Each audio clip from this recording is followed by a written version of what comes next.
इस वक्त मैं लक्ष्मीनगर मार्केट में मौजूद हूँ। यहाँ पर पीछे की तस्वीर आपको दिखाते हैं किस तरीके से लोगों की आवाजाही अब तेज़ हो गई है। लेकिन सवाल ये है कि गाइडलाइन जारी कर दी गई है। दिल्ली सरकार ने बैठक के दौरान ये कहा है कि अब नई गाइडलाइन जारी कर दी गई है। रात के 10 बजे से सुबह के 5 बजे तक गाइडलाइन जारी रहेगी, यानी इस वक्त कर्फ्यू लागू रहेगा। और जिस तरीके से ये कहा जा सकता है कि वीकेंड लॉकडाउन का ऐलान किया गया था, वीकेंड लॉकडाउन अब खत्म कर दिया गया। दिल्ली सरकार द्वारा यह फैसला लिया गया है और एलजी द्वारा यह फैसला ले लिया गया मीटिंग के दौरान।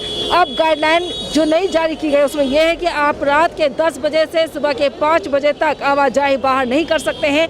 और यहाँ पर रियायत यह भी मिली है कि ऑड इवन जो दुकानें खुलती थी उस चीज़ को भी ख़त्म कर दिया गया है। अब ऑड इवन को भी ख़त्म कर दिया गया है ताकि आम जन को काफ़ी राहत मिलने वाली है। और दुकानें जो बंद होती थी उस पर कहीं ना कहीं राहत दी गई है, इन्हें रियायत दिल्ली सरकार द्वारा दी गई है। लेकिन हम बात करें यहाँ पर जो तमाम दुकानदार हैं उनसे भी बात करेंगे, यहाँ के जो लोग आवाजाही कर रहे हैं उनसे भी बात करेंगे कि क्या दिल्ली सरकार द्वारा जो फैसला लिया गया अब से सहूलियत मिलने वाली है। और सवाल ये भी होगा, ग्राउंड रिपोर्ट के जरिए हमारी टीम हमारे यहाँ पर पहुँच चुकी है, और सवाल ये भी होगा कि किस तरीके से गाइडलाइन को फॉलो करते हुए लोग अपना काम करेंगे। तो यहाँ पर हमारे साथ ऑटो चालक भी हैं। लॉकडाउन खत्म कर दिया गया है दिल्ली सरकार यानी केजरीवाल सरकार द्वारा, लेकिन लॉकडाउन खत्म करने के बाद इन लोगों को क्या फ़ायदा है, ऑटो चालक और ऑटो रिक्शा वालों को? जिस तरीके से दिल्ली सरकार ने लॉकडाउन हटा दिया, वीकेंड लॉकडाउन चल रहा था, वो हटाने पर आप लोगों को फ़ायदा होगा?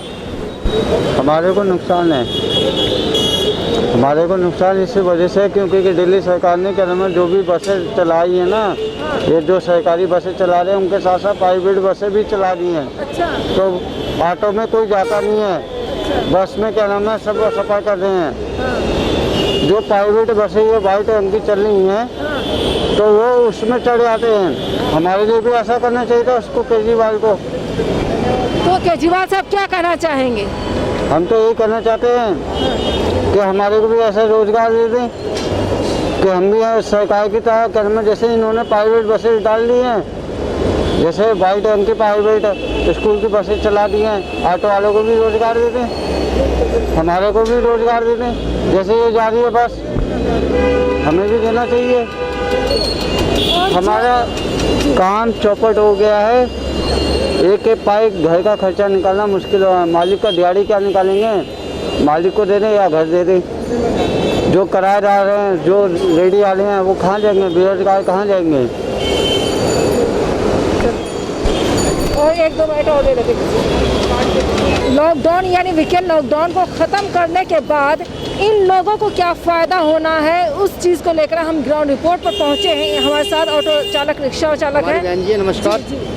हाँ जी, ऐसा है, इस डर के मारे आधे से ज़्यादा पब्लिक बाहर चली गई। हमारे ऑटो स्टैंड वाले भी आधे से ज़्यादा वो डर के मारे चले गए, कब लोग लग जाएगा कब नहीं लग जाएगा, डर के मारे। और ये कोई बात नहीं, इसमें ये काम हुआ है इलेक्शन के चक्कर में। इलेक्शन के चक्कर में इन्होंने लॉकडाउन जो लगवाया है ना 2 दिन का, इलेक्शन के बाद क्या पता 10 दिन का लगा सकते हैं ये। ठीक है जी, यही बोल रहा हूँ मैं, 10 दिन का, 20 दिन का, 1 महीने का भी लगा सकते हैं। फिर पब्लिक कहाँ जाएगी? उससे पहले उन्होंने निकलना सही समझा। जो यहाँ पे रहने वाले तो वहीं पे रहेंगे, ठीक है, जो यहाँ पे रहने वाले वो तो वहीं पे रहेंगे, बाहर वाले तो निकले, अब उनका घर बार नहीं है, यही मजबूरी है हमारी। तो नुकसान हो रहा है आप लोगों का? इतना स्कूल की फीस वगैरह किसी की नहीं दी जाएगी। जो स्कूल में प्राइवेट में डाले जा रहे हैं बच्चे, उनकी फीस कहाँ से देंगे हम? सरकार फीस वाला तो फीस मांगेंगे। देखो ये गाड़ी है, हम इसका 250 रुपये किराया देते हैं, 250 रुपये किराया देते हैं। जब हम टोटल 300 साढ़े 300 का काम करेंगे, 50 की गैस भी भरवाएंगे 250 में, तो अपने घर में क्या ले जाएंगे, हम क्या खाएंगे? पूरे दिन 100 रुपये की गैस ऐसी फूक जाती है हमारी, खाली चलते चलते ऐसे खाली घूम के पूरी गैस ऐसी फूक जाती है। बात सुनो, एक बात और करनी है। गैस कितनी थी पहले? 32 रुपये कुछ, अब कितनी है? 53 रुपये कुछ समथिंग ऐसी है। 54 रुपये कुछ है, 20 रुपये तो गैस में बढ़ गए। सवारी 1 रुपये फालतू देती है, तो कहते मीटर नहीं लगा क्या आपका? हम उनसे कहेंगे तो कहीं ना कहीं गैस महंगी हो जाए, उससे भी महंगाई की वजह से आप लोग परेशान हैं। बहुत परेशान है, बहुत परेशान। हम तो क्या चाहते हैं दिल्ली सरकार से? हम यही चाहते हैं, एक तो जो पहले रेट था, जब दिल्ली सरकार ने कहा था गैस इतने में रहेगी, तो वही रखो ना। बिजली का बिल अपने घर से उठा के दिखा सकता हूँ आपको, 2 महीने का 1800, 1800 रुपए। दो आई वांट टू शो। लेकिन दिल्ली सरकार तो ये कहती है कि 200 यूनिट बिजली फ्री, पानी फ्री। तो मैं देख लूँगा, यूनिट भी दिखा दूंगा, 10 महीने का बिल भी दिखा दूंगा आपको, 10 महीने का बिल भी दिखा दूंगा। ये नहीं बिल नहीं दिखाऊंगा, बिल भी दिखाऊंगा आपको। तो क्या दिल्ली सरकार बेवकूफ़ बनाती है सबको? अब बना रही है नहीं बना रही हमें नहीं पता। सरकार से सवाल क्यों नहीं पूछते? 5 किलो आटा, 4 मेंबर 5 किलो आटा। If you don't mind, 5 kilo आटा कितने दिन चलेगा?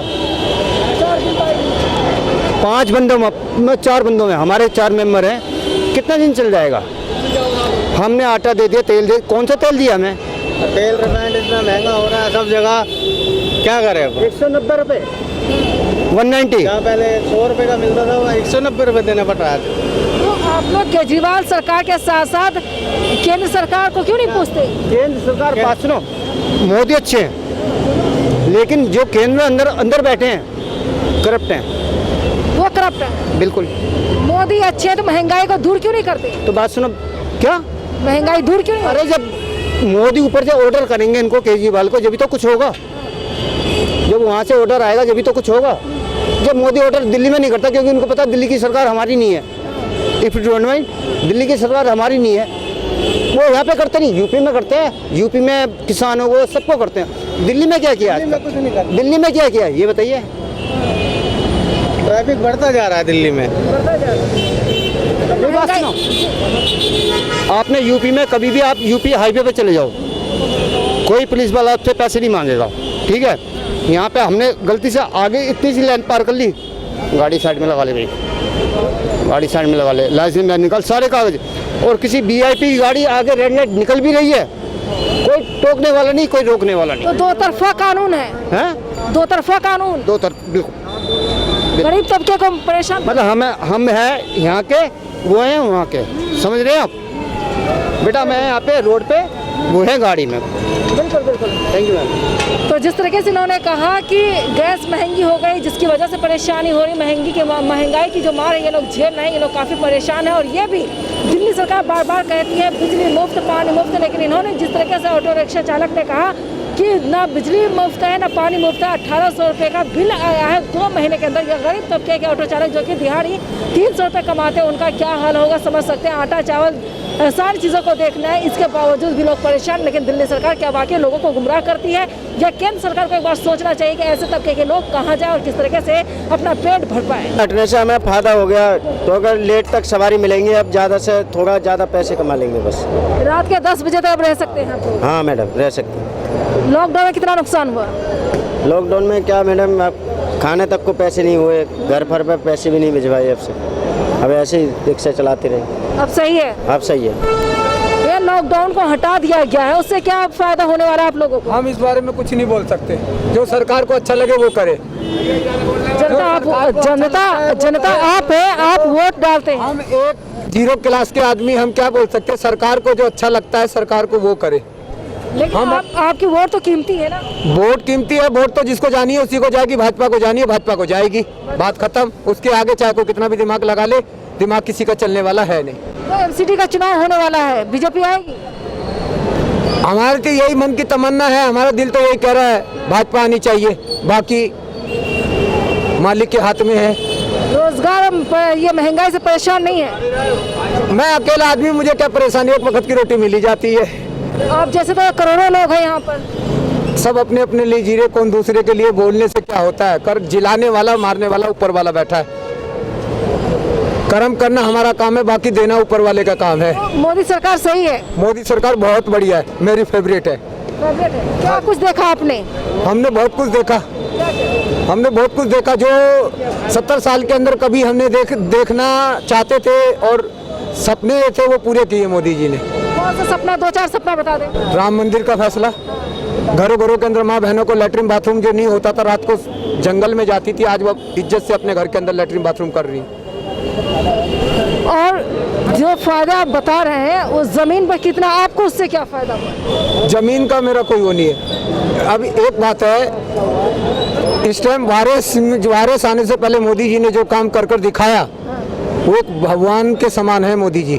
तो वारिस आने से पहले हमारी माँ बहन को सेव कर दिया, उनने के घर के अंदर लेटरिन बाथरूम दे दिया।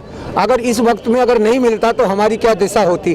जो गांव के अंदर आज वायरस से जो बचे हैं वो मोदी जी के कारण ही बचे हैं। अगर शौचालय नहीं होता तो वायरस बहुत गंदी तरीके से फैल जाता। तो शौचालय के साथ साथ भूखमरी और परेशानी, लोग जो यहाँ से भाग रहे थे दिल्ली छोड़ छोड़ कर करके, उस पर ध्यान था आपका? वो तो दुनिया का काम है, जब कहीं ना कहीं खाना नहीं मिलेगा भागेगा तो हो। खाना तो फिर भी मोदी जी ने दिया ही ना, किसी को भूखा तो मारा नहीं। चाहे किसी के पास राशन कार्ड है या आधार कार्ड है नहीं है, मोदी जी ने भी दिया और आम जनता ने भी खाना दिया, कोई भूखा नहीं सोया है।